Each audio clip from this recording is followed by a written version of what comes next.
En 2020, quand j'ai eu mon doctorat, je me suis dit, bon, il faudrait que je commence les stages quelque part pour pouvoir apprendre en tant que médecin comment entretenir des relations avec mes patients. C'est de là que un de mes collègues m'a raconté l'histoire des CMC, des médecins qui vont dans les villages. J'ai dit, aller être médecin pour aller au village, je ne me vois pas être là-bas. Donc, on m'a raconté l'histoire qu'il y a des gens qui sont dedans depuis 10 ans. J'ai dit, waouh! Ça touche l'admiration. Il faut aller voir pour voir comment ça se passe.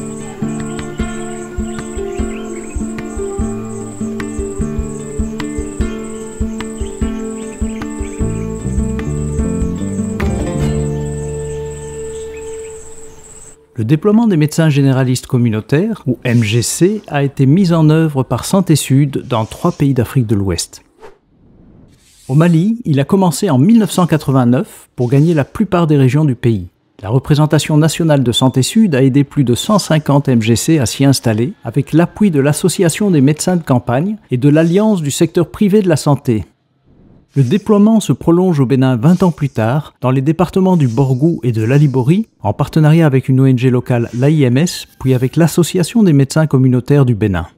Enfin, en Guinée, les médecins s'implantent à partir de 2014 dans les régions de l'Abé, puis de Boké, avec la participation de l'ONG Fraternité Médicale Guinée et du Collège des médecins communautaires de Guinée. Chacun des 3 pays en est à un stade différent de développement du programme de médicalisation des zones rurales, mais tous sont passés par des étapes similaires. Dès que quelqu'un tombe malade, la première intention c'est de l'amener chez un guérisseur. Si ça ne va pas, il fallait faire près de 50 km ou bien voire plus pour aller vers un centre de santé. Les médecins sont formés, il y a des médecins formés, disponibles sur le terrain, mais non recrutés. C'est par un manque de planification du personnel que les médecins sont restés dans les grandes villes et les infirmiers et les agents de santé peu qualifiés sont installés en zone rurale. Donc il y a comme un paradoxe. La population vit là où il n'y a pas de personnel qualifié. Les personnels qualifiés sont nombreux là où il n'y a pas la population. Donc il faut que en tout cas, les jeunes médecins installés aillent vers eux pour les aider en tout cas, à se faire soigner à un coût abordable. La première étape consiste à réaliser, avec les MGC, une étude de faisabilité qui analyse la démographie, le dynamisme et l'accessibilité de différents sites préidentifiés. Mais rapidement, les MGC sont confrontés aux limites de leur formation. Cette pratique de médecin communautaire n'existait pas préalablement au Bénin. Alors c'était une pratique dans laquelle les médecins étaient confrontés à de nouvelles réalités, des réalités qu'ils ne vivaient pas déjà en faculté, ni en milieu hospitalier, ni dans leur milieu où ils avaient fait déjà quelques activités médicales. La gestion d'un cabinet n'était pas dans notre cursus. La gestion d'une pharmacie, la gestion d'une aire de responsabilité ne sont jamais enseignés à l'université. Le constat est clair que les médecins qui ont reçu une formation préalable, qui ont été accompagnés, qui ont fait les stages pratiques, sont ceux qui durent le plus. Donc c'est comme ça qu'avec Santé Sud, nous nous sommes regroupés et on a élaboré 4 modules de formation pour pouvoir préparer les médecins à l'installation.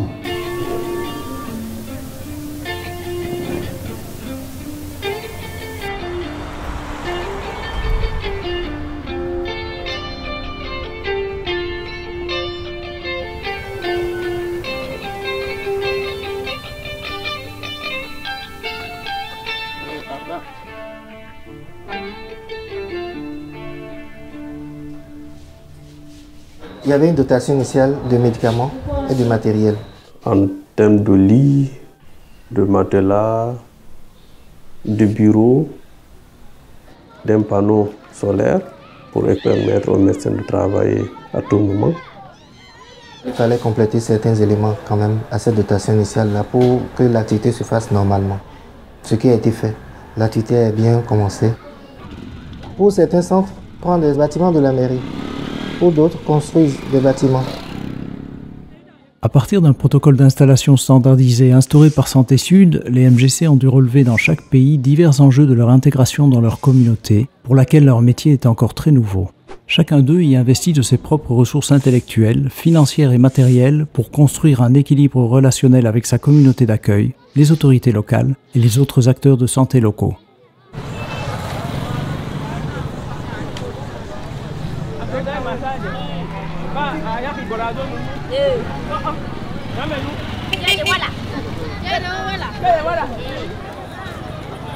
Ce qu'il faut faire pour la pérennisation du métier de médecine de campagne en général, il faut vraiment et réellement intégrer la population. Il faut que la population sente que vous êtes les mêmes. Il faut amener le médecin à s'imprégner déjà de comment il faut traiter le patient et aussi s'intégrer dans la population, ce qui est très nécessaire pour que le médecin puisse rester sur place et faire son travail comme il se doit. Le médecin doit être aussi impliqué dans d'autres organisations de la localité pour qu'on le lie aussi dans une autre lecture. Pour ne pas qu'on le prenne simplement un prestataire. Il doit toujours participer à ces activités-là pour que réellement il puisse être en relation avec la communauté. On s'implique avec eux, quoi. On fait tout ensemble, quoi. Avec ça, il y a une confiance qui est entre nous. Ce qui fait que le lien avec la communauté, chacun le tisse selon son vécu et selon la sensibilité qu'il a avec la communauté.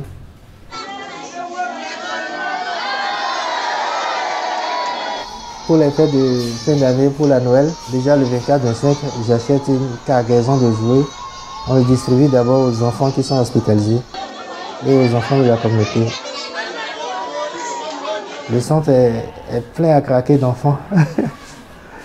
Et pour les femmes qui viennent d'accoucher, il y a des cadeaux également. En fait, ce sont des petits trucs qui permettent de resserrer le lien entre la communauté et le centre. Ce qui est important aussi, c'est de rendre visite de temps en temps aussi les autorités locales. Réellement, le jour où tu as quelque chose à les présenter, ils vont t'écouter aussi très bien. Vous êtes un moteur de développement au niveau de la communauté. Il sécurise les autres acteurs au milieu rural, notamment l'éducation, l'agriculture, l'élevage, l'environnement et tout ce qui intervient dans le domaine de la santé. C'est tout ça qui fait sa valeur dans la communauté.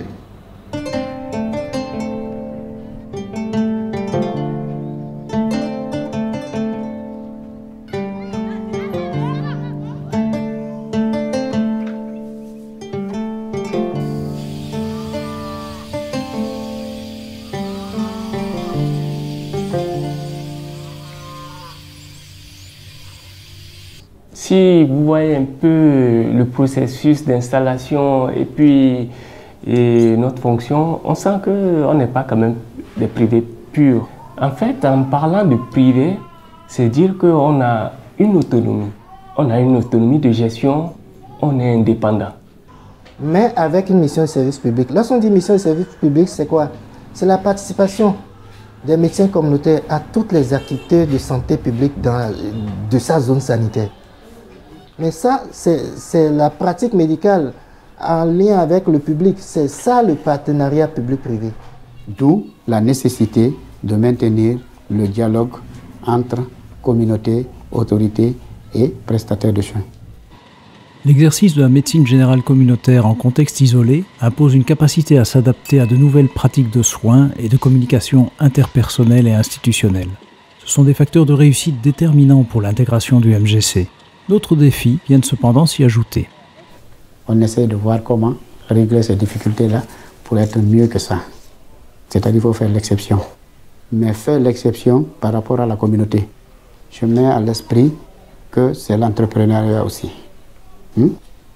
Parce que quand tu as l'esprit d'entrepreneuriat, ça veut dire que ta réussite dépend de toi-même.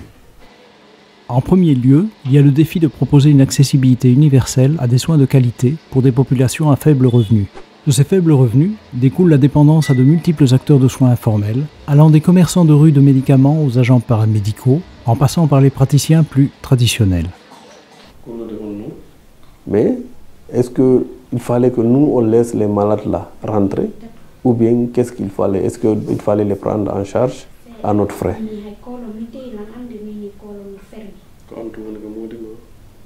D'abord, quand ils viennent, c'est vous-même qui servez les produits, commencez votre traitement immédiatement. C'est à la fin, où le malade est guéri, que vous vous mettez à faire le point financier pour dire voilà, tu dois tel montant. Si c'est dans un groupement coton, c'est le secrétaire du groupement qui vient prendre l'engagement, ou carrément c'est le délégué du village, ou le roi qui vient prendre l'engagement. En tout cas, une personne ressource quand même, qui vient dire oui, je le connais, au moment du paiement, il viendra, il n'y a pas de problème. Donc, il n'y a pas de... c'est pas sans risque. C'est pas sans risque. Mais quand même, on essaie de faire avec et de pouvoir s'en sortir. Parce que la priorité, en tout cas pour moi, c'est le traitement.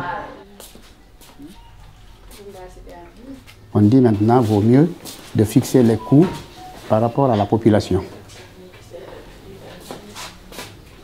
S'il y a plus de cas sociaux que des gens qui peuvent s'acquitter, en ce moment, c'est de voir comment mettre en place une mutuelle santé à côté.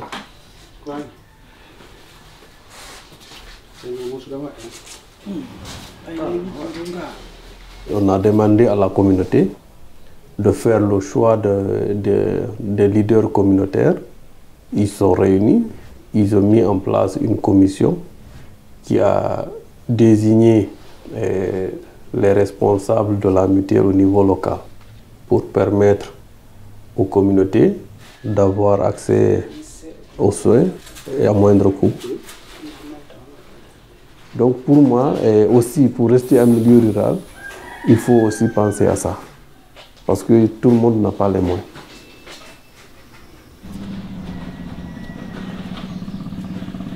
Donc pour vous dire que quand on met en place un système qui permet à la population d'accéder aux soins, réellement les gens viennent très tôt et la prise en charge devient plus facile.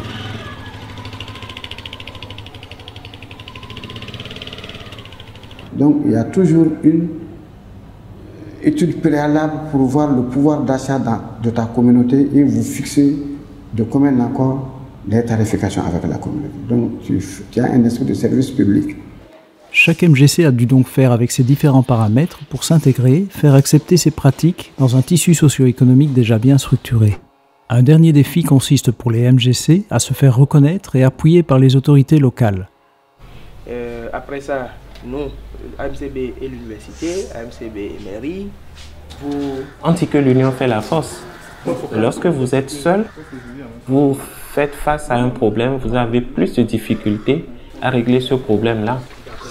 Mais lorsque vous savez que vous avez tout un collectif derrière vous, des collègues, une association derrière vous, c'est plus facile et ça donne plus de poids également aux médecins. Lorsque ils se présentent en association, on sait qu'ils ne sont pas seuls. C'est vrai que le ministre connaît le programme, sait ce que c'est que MJC, mais c'est informel. Il faut que le cadre d'accord de concertation, bien de plaidoyer, devienne réellement formel. Ça nous permettra quand même de faciliter cette institutionnalisation au niveau des autorités les plus hauts. Et ça va permettre aussi de valoriser tout ce qu'on est en train de dire. Les préoccupations qui sont transversales, c'est eux que l'Alliance va apporter au niveau du ministère de la Santé pour négocier. La médecine de campagne a été reconnue par le ministère de la Santé comme étant une des meilleures stratégies après l'évaluation de l'OMS pour lutter contre la sous-médicalisation. L'idée d'une organisation qui représente et soutient les médecins et qui coordonnerait leur activité avec les politiques publiques de santé s'est imposée assez tôt dans chaque pays. Ainsi unis, les MGC peuvent plus facilement pallier la méconnaissance des contraintes et exigences de leur nouveau métier et favoriser l'institutionnalisation d'un statut professionnel complet et spécifique. C'est de voir maintenant comment inviter maintenant ces différents MGC et ces différentes autorités à un autre dialogue plus élargi pour que les différentes parties puissent être échangées. Que tout le monde, ensemble, puisse faire en sorte que l'État reconnaisse cette fonction-là et la mette dans la pyramide sanitaire. Ok, vous êtes au premier niveau. On reconnaît les médecins communautaires comme des médecins exerçant en milieu communautaire, qui sont privés et qui apportent une mission de service public. C'est une bonne chose, nous allons être complémentaires. Ça, c'est l'objectif, c'est la complémentarité. Mais la prochaine étape serait qu'on ait un point focal dédié à la médicalisation des zones rurales au niveau du ministère. C'est quelqu'un qui va porter la voix des médecins communautaires au niveau du ministère de la Santé. Mais aussi de créer un lien entre la médecine, la communauté et l'administration. Qu'un système de santé fort, c'est une première ligne forte. Si vous avez une première ligne forte, vous faites le premier tri, vous allez gérer la majorité des cas et après vous faites la référence qui est aussi de la qualité. Donc voilà, si c'est bien structuré, voilà comment ça évolue jusqu'au niveau central. Cette capitalisation du projet de médicalisation des zones rurales a rendu 3 observations importantes possibles. Premièrement, les infrastructures et équipements des centres sont grandement améliorés, souvent par les MGC eux-mêmes, en plus des aides initiales du projet. Ensuite, l'institutionnalisation des MGC dans les sphères de décision est bien développée au Mali, mais elle reste faible dans les autres pays. Enfin, l'intégration des MGC dans la pyramide de santé permet de coordonner leur offre de soins avec le secteur public pour des actions préventives.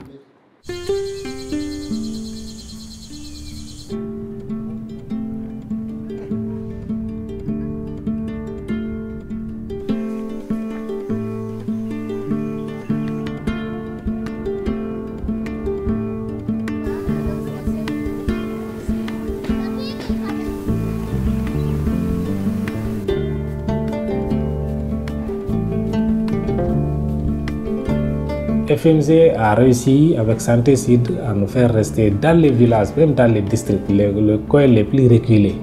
Donc nous l'avons accepté et nous sommes en train de prouver que c'est possible. Parce que j'estime que la médecine communautaire, c'est un métier qui a de l'avenir dans ce pays-là. Et aussi, il ne faut pas l'oublier, si on est resté aussi, c'est parce que ça fonctionne. Donc nous sommes vraiment un élément essentiel pour la santé universelle, qui est l'objectif du ministère de la Santé. Nous avons un pouvoir. Le pouvoir, c'est d'être là où personne ne veut aller. Quand vous allez dans les séminaires, vous dites que, mais vous voyez, je suis médecin, je suis dans les villages, les gens vous respectent, vous voilà quelqu'un qui met en œuvre sa médecine, qui ne veut pas être médecin des riches, mais qui a choisi d'être médecin des pauvres. Pas pauvres pour dire pauvres, mais ceux qui ont moins de moyens pour te faire soigner. En interagissant sur l'offre et la demande de soins, les médecins généralistes communautaires s'annoncent comme des acteurs incontournables du renforcement de la couverture santé universelle en Afrique.